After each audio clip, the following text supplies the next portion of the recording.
Welcome to Season 3 of The Broken Banquet. Ashley's settled in Houston. I'm still in Costa Rica. But we're both really excited about bringing you more conversations about missions. We hope you'll enjoy this episode.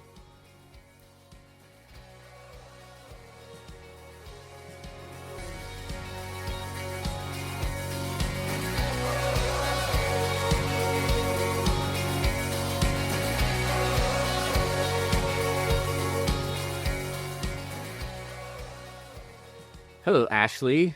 Hello, Will Bailey. How are you? Oh, I'm so excited. Are you excited? Why are you excited? Season 3. Yay for Season 3. It's good to see you again. We've taken a little bit longer of a break than I think we had anticipated, but it's good to be back. It is good to be back. I'm happy to see your face. And I'm also feel like we left our listeners on a bit of a cliffhanger because I feel like we told them we were going to have like a live episode to culminate our season 2 with the Boone family and the Bailey family. And we didn't do that from South Africa. Yeah, my recollection is that we were just having such a wonderful time abiding with one another in South Africa that at no point did it occur to me, hey, we should interrupt this and record something. So I'm grateful that we had that time just to rest and enjoy being with them and with you and Chris. And I don't in any way regret not interrupting that to record something. Agreed. I think you're exactly right. You know, that word abide, you reminded me, it is one of my favorite words. Yesterday I was preaching and the song before I got up to preach was abide. I saw that. It was even your verse about I am the vine and wow. I just assumed as I was listening to your sermon this morning and watching that worship service that you two had planned that. But if No. I love it when that happens. No, in fact, I had told the worship leader that I thought it would be great because I was talking about so much water that we should have played like Stephen Curtis Chapman, Dive, Jars of Clay, Flood. We could have gone with all this water theme and they didn't take me up on anything. I even said, because I was talking about Ezekiel, VeggieTales has a Ezekiel saw the wheel way up in the middle of the air. And they didn't play that either. Well, just stay in your lane, Ashley. Stay in your lane. I'll say that for them. With all the love in my heart. Know your role. You preached a wonderful sermon. Maybe we can link to it in the stow notes or the show notes, either one. I think there's probably folks that would love to hear you preach, and that would be a good introduction to it, maybe. So, thanks for that. Thanks for that encouragement.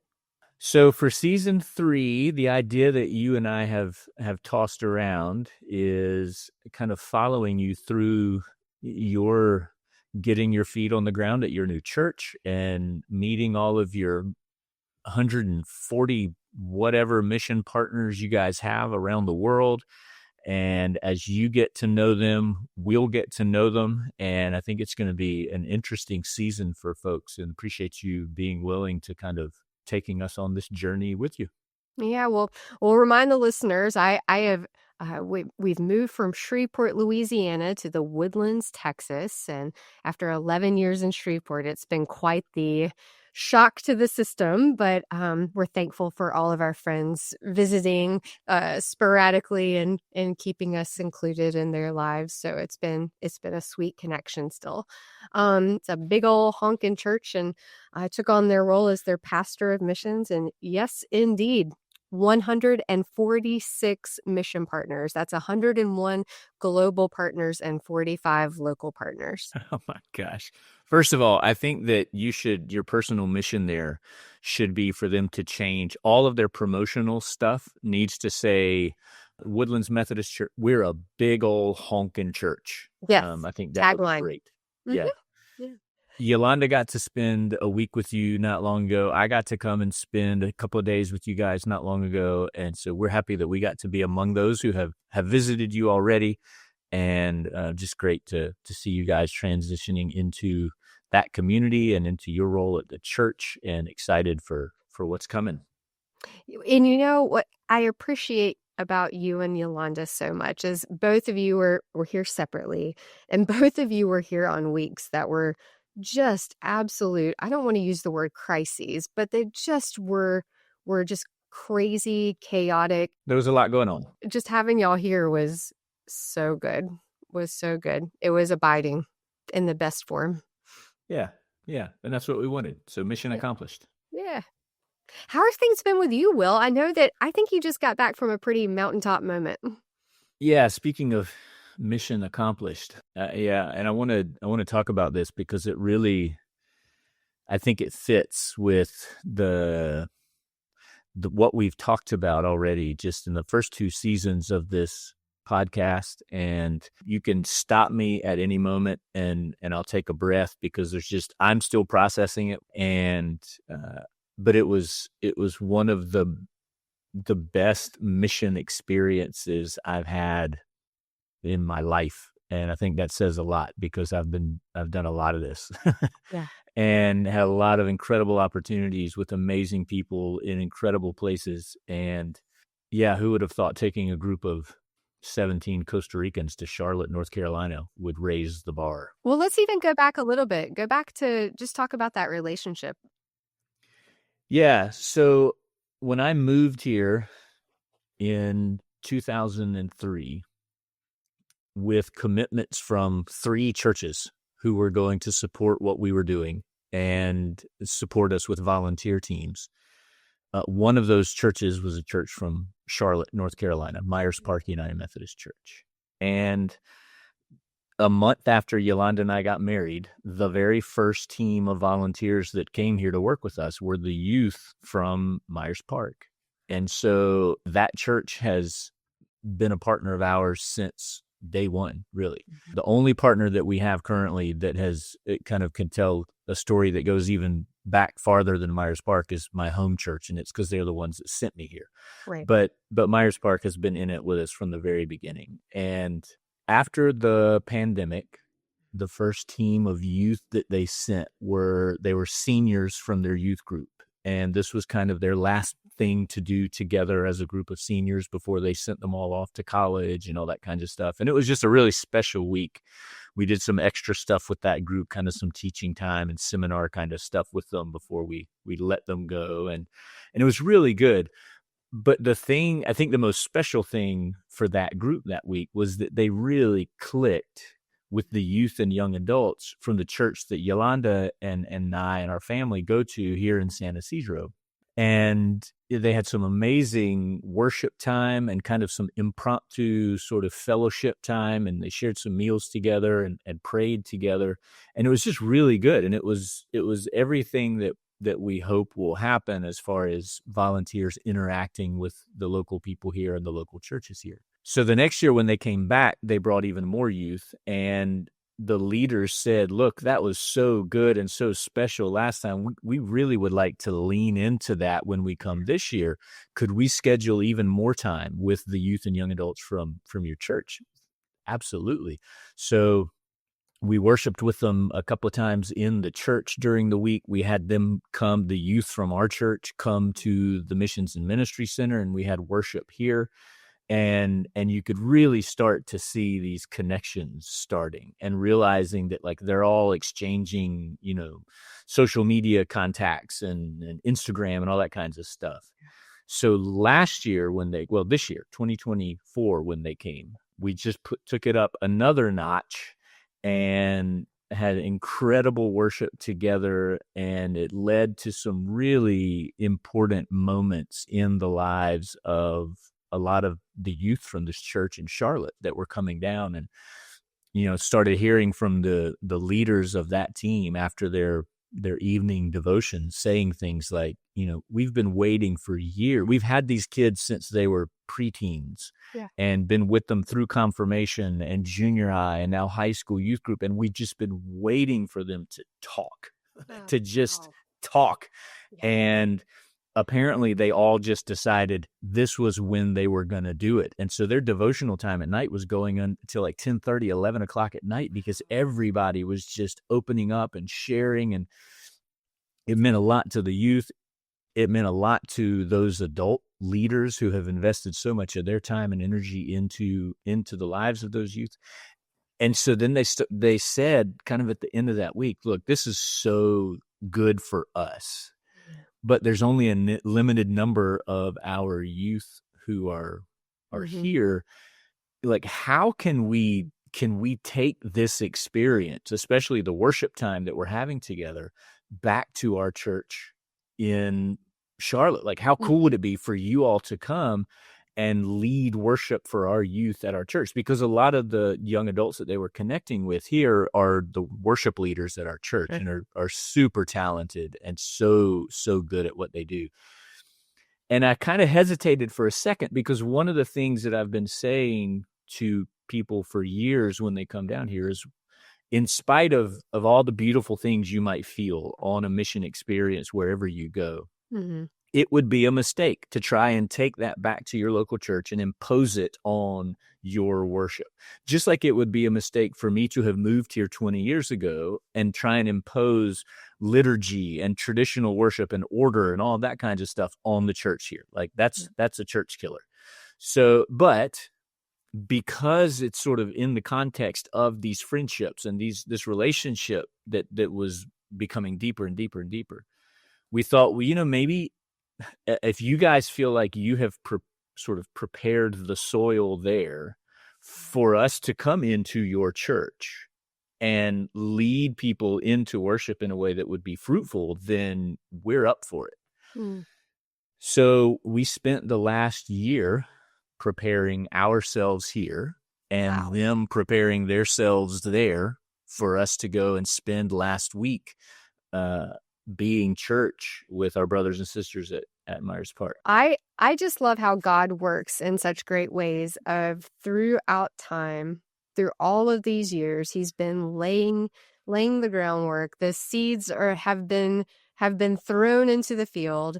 They've been sitting there. They've been watered, and now the seed sowing is coming to fruition. And here you are in Charlotte. This is it's incredible. It's a great story to see walk all of those years with you.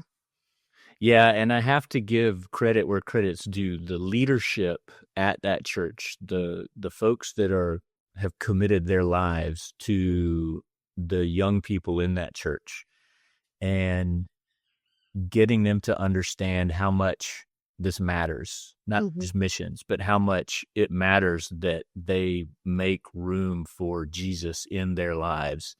Because I was thinking about this morning and wondering, as I tell the story about what's happened last week, how many of our partner churches are going to say, "Ooh, will you come and do that here?" Well, maybe. Right. Because just as incredible as this experience was last week, it could have been a disaster. It could have just been us standing there and not work. So I give so much credit to the youth ministry and young adult ministry leaders at Myers Park for, like I said, preparing that soil and getting those youth and young adults to a point where they were ready and expectant and anticipating us being there, and were willing to, just like they do when they're, it's easy to step out of your comfort zone. Yeah. When you are in another country and open yourself up to experiencing new things. When you're in your own backyard, that's a big ask. And I was that was the thing that I was the most concerned about, because, a lot of times you have these mountaintop experiences when you go away, but then when you get back and you're around your friends and your peer group and your culture and all that kinds of stuff, I was like, what's going to happen? Yeah. Well, you get back into your comfort zone, your comfortable life. Like, that's, yeah. Exactly. And I think we were, our concerns about that were completely misguided. And I'll talk some more about kind of how it all took shape once we were there. But yeah, big, big, big thank you to that church community for being ready for us. And then the other thing, just as far as preparation goes, is the group that we took with us took this so seriously. I mean, we had meetings leading up to it. For a lot of them, it was their first time out of Costa Rica. For a lot of them, it was their first time to the United States. So there's a lot of cultural stuff that we did. We attended traditional worship services while we were there. So some of our meetings revolved around just what liturgy means in, Wow, a right? traditional Methodist church in the United States and that kind of stuff. But beyond that, like spiritually, they completely embraced how important what we were going to do is. And there were coordinated times of fasting and prayer before we went, and rehearsals, and I mean they couldn't have prepared themselves anymore. The ones who were leading the worship, the ones who were going to be praying with people who came to worship with us. I mean, every single detail, as much as they could, they prepared for ahead of time so that we were ready for what they were ready for, and Mm. it was just fantastic. That's such a challenge for me too, and I applaud you because first of all, what a gift you were to be able you and Brian, who's the leader of the young adults at your church there in San Isidro, what a gift the two of you all are to be able to pour into the youth, to get them ready, to have all of the knowledge to prepare them so well. So that's number one, such a great gift. But number two, it does give me that challenge of, we've talked a lot before about sending out teams or when they come to see you, and what is the preparation? How are we getting ourselves ready for what God would have us experience when we're in that new context? And I'm still struggling with that here of how do I get the teams that are going to be going out throughout the year? There's just so many, and there's so many people. How do we effectively prepare them so that they can have the best experience possible, so that God can work within them in such a great way? Yeah, and we just sort of accepted the fact over the years that every church is different. Every Right. group that comes is different. They're all going to prepare differently. Mhm. There are some that do a really good job and take it very seriously, and there's training involved, and there's team building involved, and there's, they want to know what can we read to learn more about the Costa Rican culture before we get there and that kind of stuff. Mhm. And there's other groups that, they sign up for the trip. They meet for the first time at the airport the morning they're coming, and they're getting to know one another while they're here. Right. And we've seen wonderful things happen in all of those scenarios. I think this group that we took with us felt, without a doubt, there is something that we are being sent to do. Mhm. We have been invited by a church to provide something for that church on a spiritual level that church has recognized. It's one of the gifts that we have when they come here. Mhm. And it's something that they have asked us to bring to them as a gift. And Mhm. there's different gifts that you all bring to us when you come here, but this was the gift that we have been asked to provide. And we want to make sure that we can do that in the best possible way, that honors in the best possible way what God has given to us, and Mhm. to be able to share that with them. And so I think it helped a little bit that there was sort of that kind of singular focus that we could zero in on. And so they prepared for that, but also understanding that at any moment plans can change. We may be asked to do something else, and that kind of stuff. But they definitely leaned into to kind of having this goal in mind, which is for people to feel the Holy Spirit in a way that they don't always feel it. And yeah. So, Take us there, Will. Take us oh there. my gosh, it was amazing. So Sunday morning we went to the 8:45 service, their contemporary service, and some of the members of the worship band that had come with us played the music for them for the offering. And so that was kind of gave them their first little introduction to who had come to be with the church that week. And then at the end of the service, their worship band stayed on the stage, and our worship band got up there with them. And they had like this ensemble worship band playing the closing song at the end of worship, which was really, really good. I got to preach that morning, which it was my first time after 21 years of partnership with this church that I actually got to preach in one of their worship services. That was probably the low light of the trip for everybody, but I was Uh, happy to do it. And then we spent the Sunday school hour with their I think it was their confirmation age class, and there's like 80 of them, which was awesome. Yeah. And she's had some Q&A. They got to ask us questions about Costa Rica and church in Costa Rica. And when some of our team members were sharing a little bit of their kind of testimonies and what brought them to the feet of Jesus, realized that there were some things, some very serious things that they had gone through in their lives as teenagers that were resonating with some of the teenagers in this group that they were also going through. So regardless of where you are and, standards of living and socioeconomic stuff, there are some things that people go through that everyone can relate to. And so that was the first kind of clue that, like, all right, this is something might be happening here. And then Sunday night, we had somewhere between 150 and 200 people that showed up to worship together. And the Costa Ricans led the entire service. They did all the music. They did all of the prayer. Brian, who you mentioned, preached the sermon, and I translated it for him. And which is, you never know. I was a little nervous about that too, because I've heard Brian preach before, and he gets very excited and very emotional and moves around a lot. He's very dynamic. Yeah. And that's not really, those probably aren't the words that people choose when they describe my teaching style. I'm glad you said it. I'm glad you said it instead of me. So good. Back off. I was so complimentary of your sermon this morning, and you're just throwing stones. Great. Well, love a good Will sermon. Brian and I got into a really good rhythm right off the bat, and I was thankful that several people after the service mentioned just how natural it seemed for the two of us to be doing that together. So that was good, because I didn't want to kill his sermon. But it was as though we had brought all 200 people into our church here in Costa Rica. The way that the ones who had been before kind of spread out among the crowd. And when it was time to jump up and down, they were jumping up and down. And when it was time to have your hands up in the air, they had their hands up in the air. And not just the young people. For a lot of it, I was back in the back. I was taking some pictures and just kind of watching what was happening. And watching, first, it sort of happened in waves. First, it was the ones who had been to Costa Rica before, and they were into it.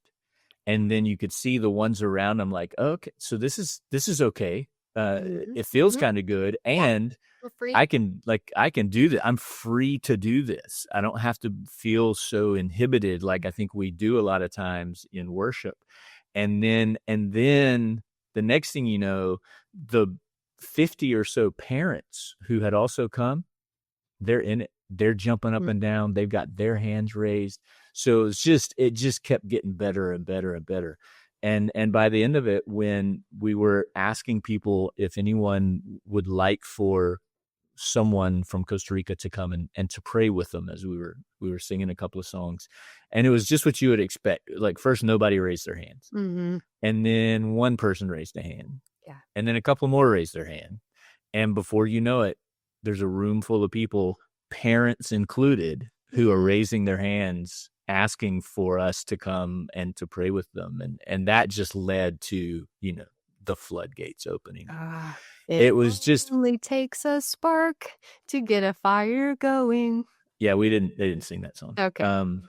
But it was, you could just feel it, and it was so good and genuine, and it was the kind of thing where like nobody wanted to leave.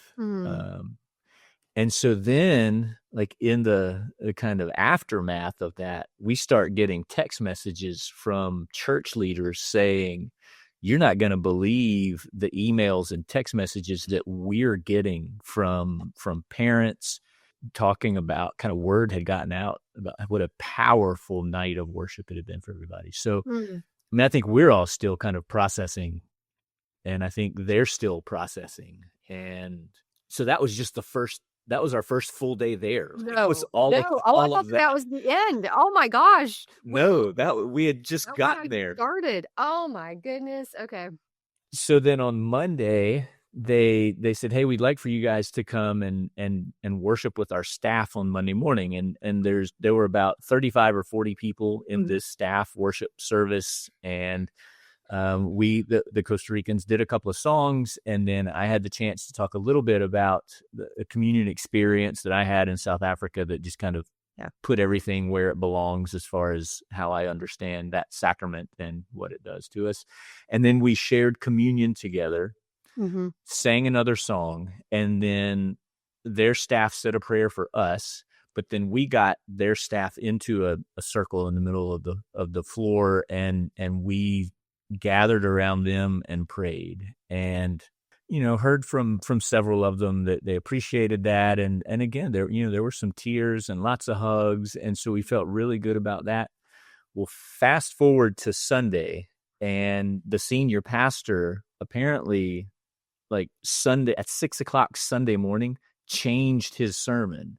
Okay. And a lot of it wound up being about the experience of having our group in their church this week. And he said that as uncomfortable, once I realized about 3 minutes into that prayer that they weren't even close to being done, he's like, my kind of Americanness kicked in, and I'm thinking about the meetings I've got today and other things I've got to do, but I also realized I'm in the middle of a circle. I can't get out of this, so I may as well just be here.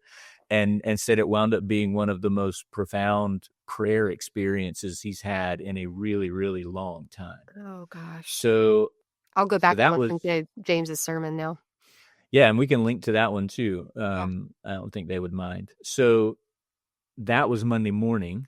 And then for the whole rest of the week, like we divided up in our group into small groups of 3 or 4 people, and went and had dinners with their youth small groups during the week, which also led to times of prayer and worship with them.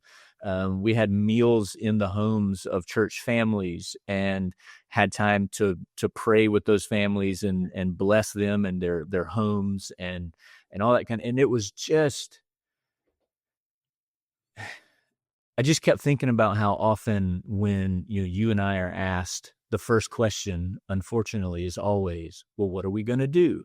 Yeah. And what people mean by that is, well, what are we going to build? And we didn't really do labor, but what we did was we worshiped and we had fellowship and we prayed and we were just church together. Now, there were some tasks during the day. We went up to Western North Carolina, and there's a church in Candler outside of Asheville that has turned into a distribution center, and Myers Park has partnered with them. So we got to go and spend a day organizing and handing out donations. There's a lot of Spanish speakers who are coming to that place who haven't been able to communicate well with people at the church. And so we were able to go personally to cars and help them sort through some of the stuff that they were having a hard time sorting through, it was a huge blessing.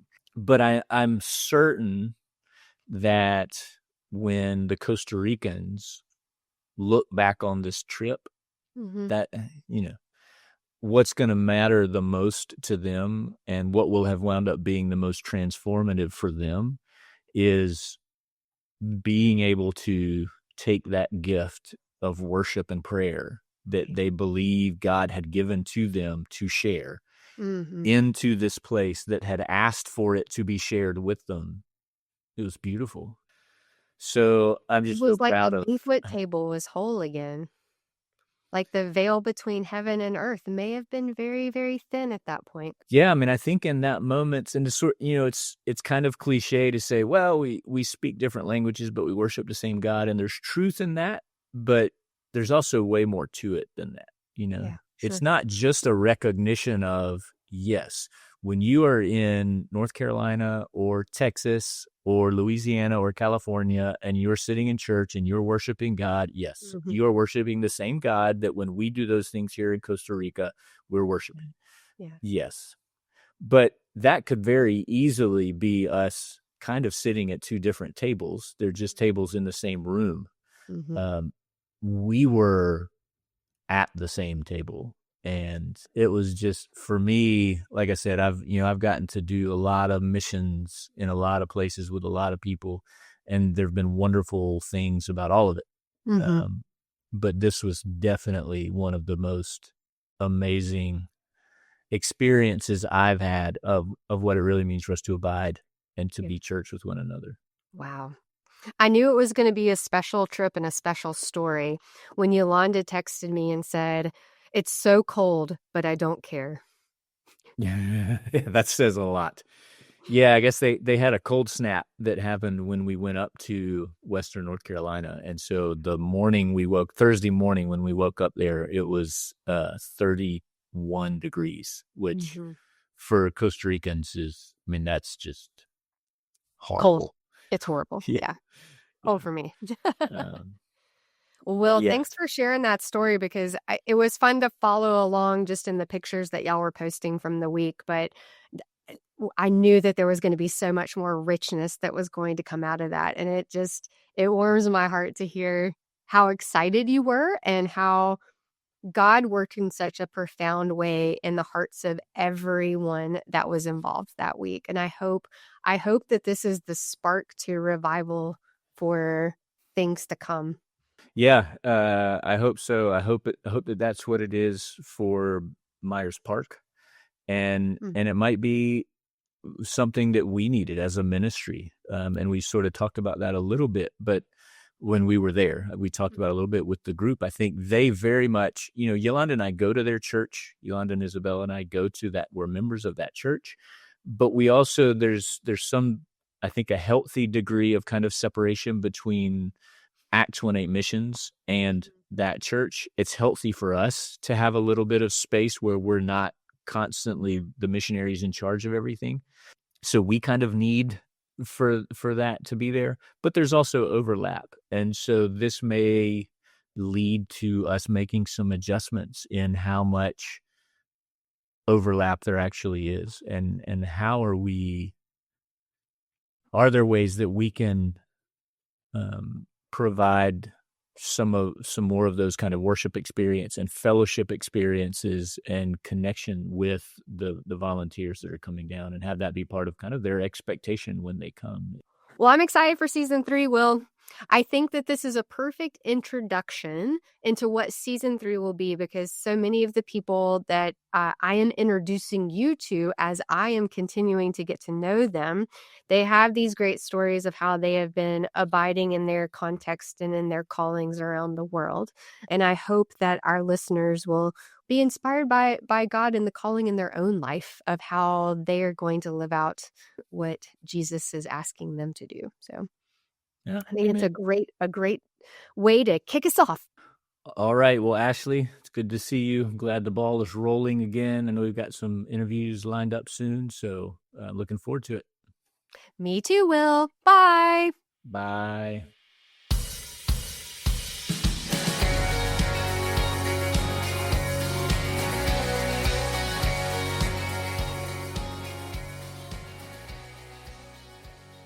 You've been listening to The Broken Banquet, a podcast by Will Bailey and Ashley Goad. Music provided by Irene and the Sleepers. Join us next week for another episode. He's prepared the table. All things are ready. Come to the feast.